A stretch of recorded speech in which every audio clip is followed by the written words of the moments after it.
Welcome to Please Leave Podcast, where you'll hear truly scary stories that you cannot get out of your head.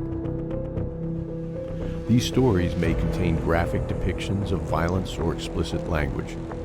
Listener discretion is advised.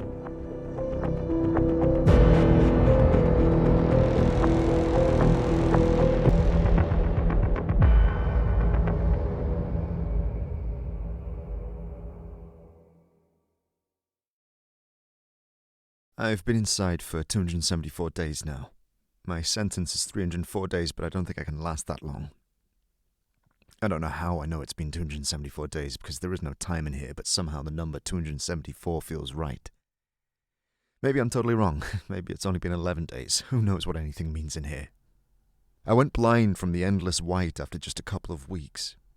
I could see my own body up to that point, but the infinite white that surrounds me eventually filled my entire frame of vision, and one day I woke up and I could no longer see my own hand in front of my face.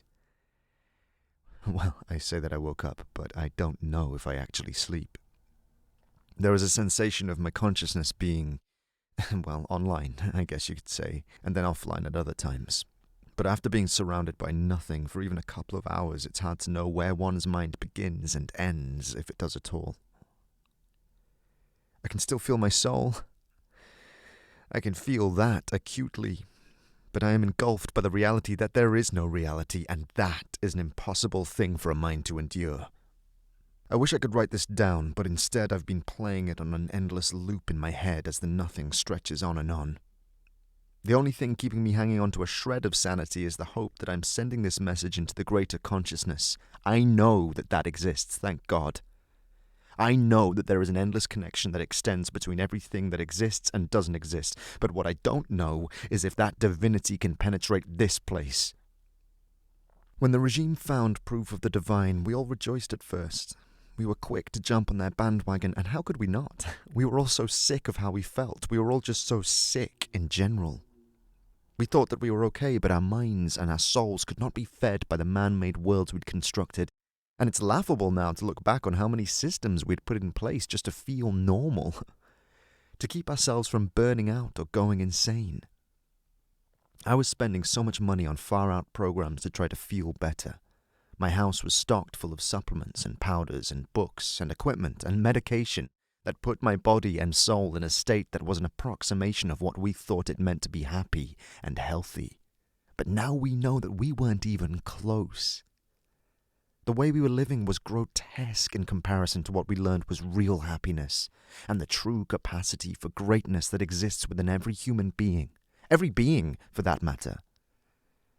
We smiled and loved and lived and created and cried and suffered, but we were so far removed. Even in here it makes me laugh to remember just how wrong we had gotten it. And then the regime found God. And after all we had been through, I was skeptical that the world would come together and believe in the miracle. We couldn't agree on anything at that point, and I for one thought that the divine would just get buried under the endless stream of lies and noise, like every other massively important piece of news that had come out in the previous decade. But this was God, and it turns out that God is the one thing that can't be ignored in its physical manifestation. The relief came first. I can't begin to describe the feeling of all of our souls ascending simultaneously on Earth. The only thing I can compare it to is how on the old Earth you would study for a big test, or prepare for a presentation at work, or go to a doctor for a scary exam, and the amazing feeling that came washing over you when you got good news and everything turned out okay. It's like that, but multiplied by infinity and then extended to every living thing, and even into states of being that they'd only just begun to discover when I was sent here. It was blissful and glorious, and the thing that we'd all been waiting for and literally praying for had finally arrived and was going to save us and offer us relief from our struggles and deep suffering. And if I was confident I was still in my physical body today, I'd say that I have chills just thinking about it. Then there was the great rejoicing. The whole world came together in a massive and endless celebration and exaltation of the phenomenon that is simply being alive. We couldn't see it before, and I still feel like a colossal fool for missing it for so long. Once we could see it, we couldn't believe we hadn't seen it before. World leaders wept. CEOs wailed with the elation of being set free. Scientists celebrated having their questions answered, but even more than that, their souls no longer craved answers because we finally knew what truly mattered. And what mattered was in us and all around us. Nature surged as we celebrated, and our consciousness swelled to fill the endless universe. Everything was new and wonderful, and we marveled at the gift of being chosen to experience this world. What a truly benevolent God we now knew. We were humbled and exhilarated, and we were one. We were finally one, and were one with God. We always had been, but now our eyes and souls were open, and what a splendid time it was to be alive. Once our bodies adjusted to this new existence, we began to interact with our world and each other in the ways that God had intended. Exchanges were fair and just, and we lived to be alive instead of being in the constant pursuit of things that had never mattered. We all loved each other, regardless of familial status, and borders disintegrated as the absurdity of being separated was suddenly so clear. We moved through the world unrestrained and were free to explore every corner of our magnificent planet as was intended when it was created.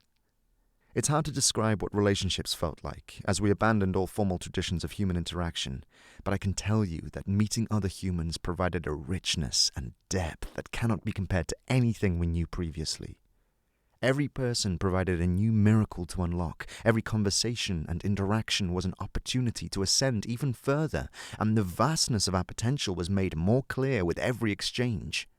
We learned to look backward and tap into the immaculateness of youth.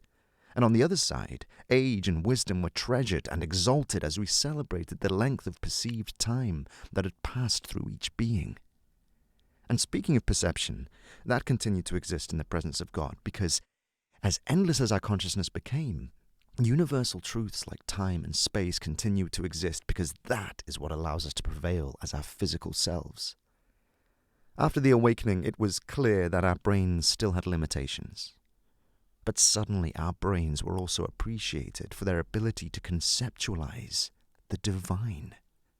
Somehow, our minds had the capacity to fathom the infinite, and we were finally aware of what extraordinary machines we had been gifted to navigate infinity. The fact that we can keep up at all is remarkable, considering our human limitations and the physical boundaries of space and time. Some souls were called to heal, some to create, some to nurture, and some to hunt. We could do and be whatever we wanted. There were no longer limitations or expectations of who or what we were supposed to be, and it was abundantly clear that each soul had a purpose, and it was the job of our human bodies to help fulfill that purpose.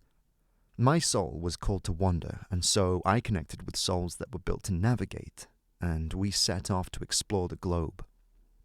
In the time that it took for me to move from place to place, the earth had begun to regenerate itself, and I was able to experience natural wonders that defied my imagination, even in its new and elevated state. Species sprung back into existence without the threat of human invasion, and I was able to witness the highest forms of natural and man-made phenomena. I ascended even further as I experienced true beauty as it manifested to me through prismatic springs, volcanic lightning, and neon-glowing sea creatures. I climbed ancient man-made structures, and the miraculous nature of their origins was even more humbling now that I contained the knowledge of how they'd come to be. All of this is to say, it was wonderful. Wonderful isn't even the right word.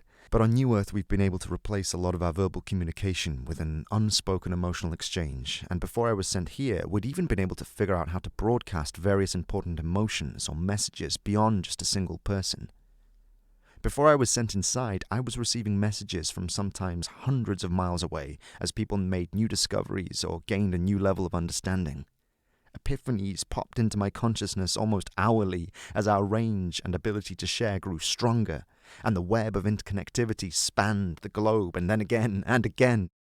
I had become so accustomed to receiving messages and epiphanies that they had begun to flow through me and fill me up, fusing to my cells and my soul in a never-ending advancement of my existence and consciousness. I'm playing this message on an endless loop in my mind because I'm pretty sure the web between us has started to extend through time. I can't say for sure, because I was sent here before I could be certain, but I think we've been able to reach back and forward through time, and if that's true, it's critically important that you hear what I have to say next. Harmony on Earth continued for me for 7 years. We still experienced pain, as our bodies are designed to do, but the open exchange of knowledge and resources allowed us access to everything we needed to reduce our human suffering. We were peaceful, and wise in the sense that we were aware that we knew nothing, even as we had access to everything, and we lived purely based on a philosophy of love. But humans are humans, and even though we had access to God, and to all of life and infinity, we somehow overlooked the simple fact that the opposite of everything also exists. Discovering God implies that the opposite of God also exists. And so the opportunity to access God's opposite had also become a possibility. The last thing God gave humans was free will. But at the same time, God withheld knowledge, and now I know why. We could have remained within and among God. We could have stayed in a state of perpetual bliss, but humans have free will, and so we sought to return to God. But in doing so, we also found the opposite of God, and we just had to explore it. We're humans, after all. I first became aware of this as I passed through a dense jungle deep in what was referred to as the Amazon on old Earth. On the day that I first sensed it, I had stumbled upon a massive, towering ruin that I was certain hadn't been catalogued in any texts or historical records. It was obvious that it had existed deep in that dense jungle for a long time, possibly even thousands of years. But it was modern in its form and was a sort of obelisk with sides that rounded out to give it a kind of pointy egg shape, and it was made of something jet black with a shiny surface. I had become accustomed to spending the first several hours after a new discovery doing what I can best describe as a download of the history and energy of the structure. But when I tried to access the thing that towered in front of me, there was only a sort of dark buzzing available. I circled the ruins looking for a way inside, or some sort of steps to climb to the top, or anything that would indicate what the monument had been used for or erected in honor of. But there was nothing. By that point, I had encountered almost all of the major monoliths, memorials, and holy structures that existed on the planet, but nothing had even remotely resembled what I discovered that day. It was just a bulbous, towering, slick blackness, with no way in or out and no discernible purpose, especially considering it had been erected hundreds of miles inside the dense rainforest.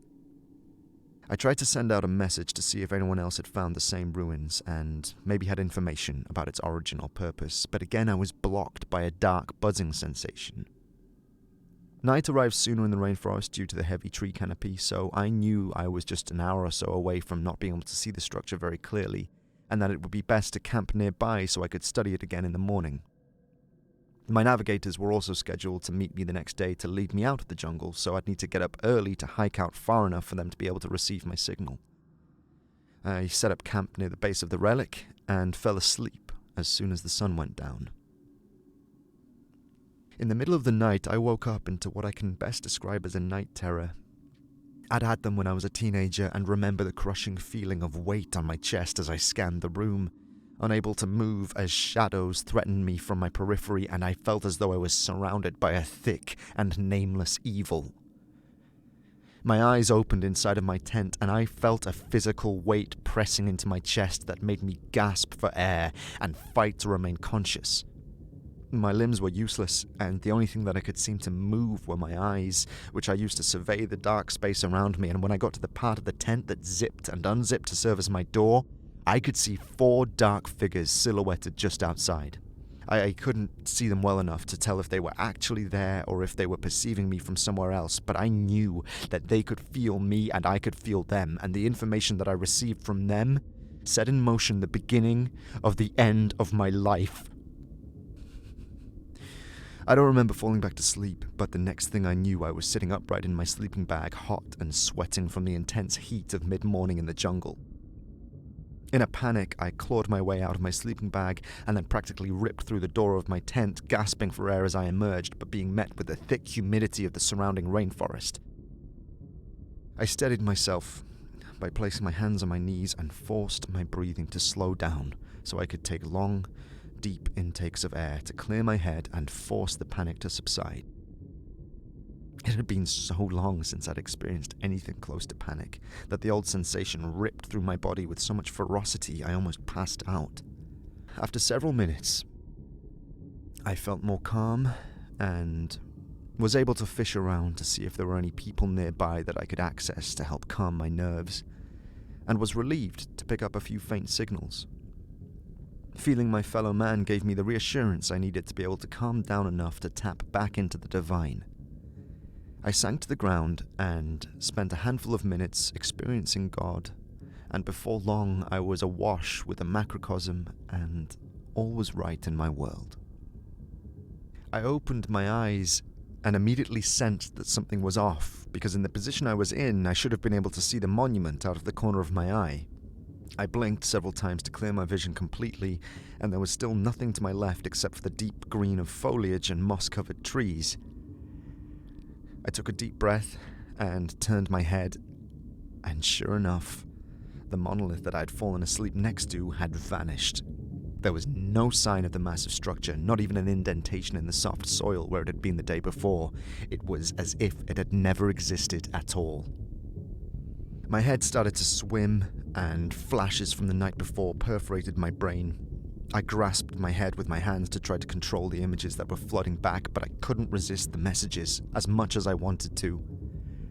I wanted to be wrong about what I'd felt. I wanted to go back to God and be one with all creatures and fulfill my soul's purpose, but I knew that something was wrong. Something was horribly and irrevocably wrong. I could still feel God. God was everywhere and everything, but I could suddenly sense the opposite of God, and it was so bad, so atrocious and unimaginable that it took my breath away. I tried to push past the memories of the night before, but one came screaming through so savagely it knocked me onto my back. My mind was penetrated by one word, like a blade slicing through flesh. Abadon. I didn't have a traditional home like I did before the awakening, but after I left the jungle, I travelled back to the place I'd called home on old Earth. I'd avoided that place for so many years because it held all of my memories of the way things were before we found God, and I never wanted to slide back into the hopeless drudgery that was life back then. But it suddenly felt like the only place that I might be safe. And I knew even that sentiment was a construct from the old way, but I didn't care. I needed to be one with God again, and I needed comfort and peace. And it was the only place I could think to flee the darkness that was looming larger every day. Once I was back in the place that had been my home, when countries and states and towns still existed, I sought out the woman who had been my mother when family structures had meant so much more, and we hadn't learned a limitless love for all of humanity. She was kind to me, soothed me with words she knew I craved, and encouraged my soul to rest and heal, and reminded me that the presence of God didn't mean the absence of pain. She also reminded me that it had only been 7 years since we'd woken up, and that the generations that lived on Earth before would always struggle to fully free ourselves from our old ways. It was all part of God's plan, and I was no less precious for feeling fearful of something new and unknown. I spent days in her garden, helping her tend to the food that she shared with her neighbors, and sunning myself in the creek that ran nearby. I returned to God, who enveloped me in the incomprehensible love I'd known before I'd made my ill-fated trip through the jungle, and everything was good and right once again. And then the regime found me. As far as I'm aware, I'm the only one who really understands that the regime exists, as they masquerade as the newly righteous, duplicitous and undetected. They act and speak and love like the rest of us, but they are not us. At least not anymore. They told the people that I'd been hoarding supplies, that I'd been bartering with lack of regard for fairness and my fellow man, and that I was allowing ego to eclipse God. Fear not, they said. I am not a bad or unkind person. I am just one who lived before the awakening and require God's light to restore me and realign me with the new ways.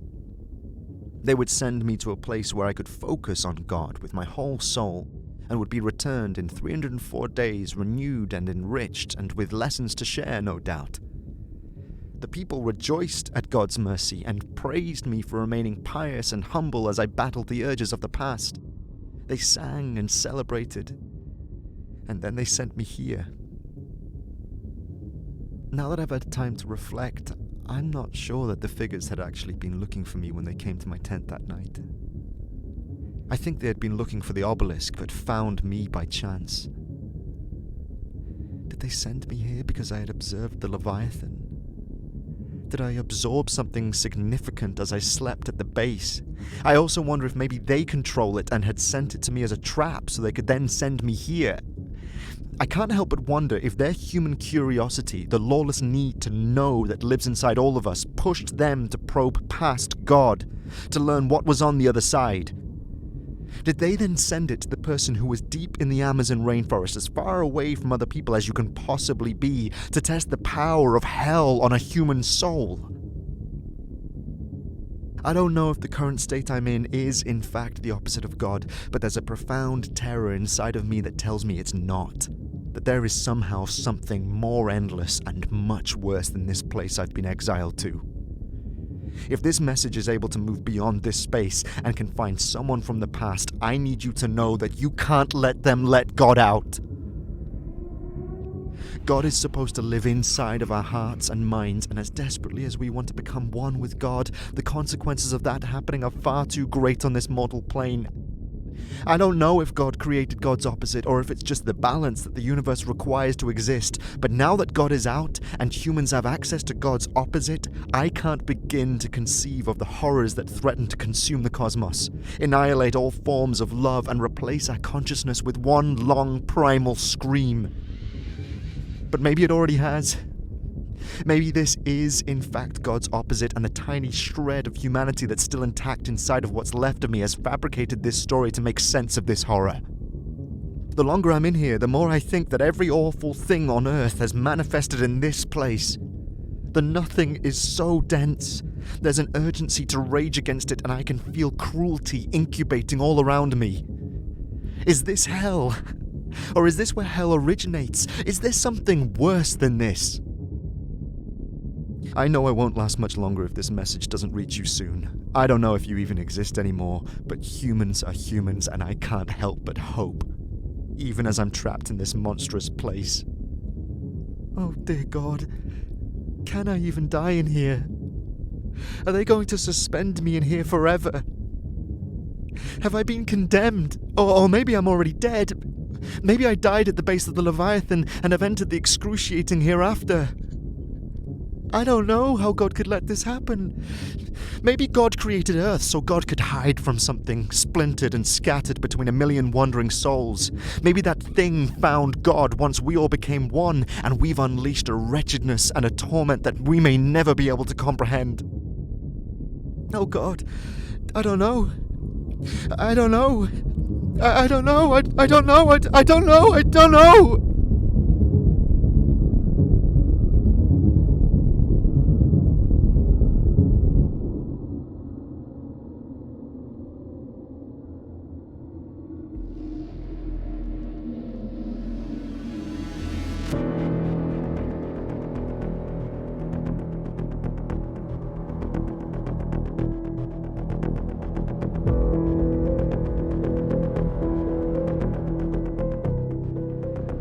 This story was written by Courtney Eck and narrated by Benjamin Chandler.